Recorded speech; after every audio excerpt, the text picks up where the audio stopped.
Yaklaşık 10 yıldan fazladır bu sektördeyiz. Halkımıza işte bu şekilde hizmet veriyoruz. Vatandaşlarımızın özellikle genelde rağbet gösterdikleri bitkiler bu soğuk algınlığına karşı olan bitkilerdir. En başta tabii bunun başında ıhlamur gelir, tarçındır, ondan sonra zencefildir. Biz zencefil de özellikle tavsiye ederiz. Vatandaşlar işte kış başlayınca bu tür bitkilere rağbet gösteriyor. Tabii biz vatandaşlara tavsiyemiz yani illa da hastalandıktan sonra gelip kullanmalarını beklemesinler. Hani hastalanmadan da kullanabilirler. Bunun tedbirini alabilirler.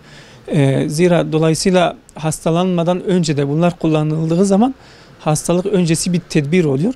Dolayısıyla hastalığın önüne önceden geçebiliyorlar. Şimdi hemen hemen bitkilerde yan etki yoktur eğer kişinin herhangi bir sağlık problemi yoksa. Biz bunu da söyleyelim. Yani bitki satan arkadaşlarımız, esnaflar doktor değiller. Biz öncelikle doktora gitmeyi tavsiye ediyoruz. Yani herhangi bir hastalık durumunda vatandaşlarımıza önce doktora başvurmalarını tavsiye ediyoruz. Tabii bizim söylediğimiz bu basit hastalıklar işte soğuk algınlığı, üşütmeye bağlı nezle, grip türü soğuk algınlığıyla ilgili hastalıklar olabilir. Yani bununla ilgili doktorlarımız da antibiyotik tavsiye etmiyorlar. Yani hemen hastanelere koşup antibiyotik kullanmayı tavsiye etmiyorlar. Bunun yerine en başta şey yapmayı yani güzel bir dinlenme, öncelikle iyi bir dinlenme gerekiyor bu tür hastalıklarda. Güzelce dinlenildiği zaman, gıdalar sağlıklı bir şekilde alındığı zaman bu tavsiye ettiğimiz ıhlamur olabilir, zencefil olabilir, tarçın olabilir, ondan sonra ada çayı olabilir, papatya olabilir. Buna benzer birçok daha bitki sıralayabiliriz. Özellikle mesela hatmi çiçeğini öneririz. Sütle alındığı zaman göğüs ağrısına yani soğuk algınlığına bağlı göğüs ağrısına bir de öksürüğe çok iyi geliyor. Özellikle çocuklarda öksürük çok olur.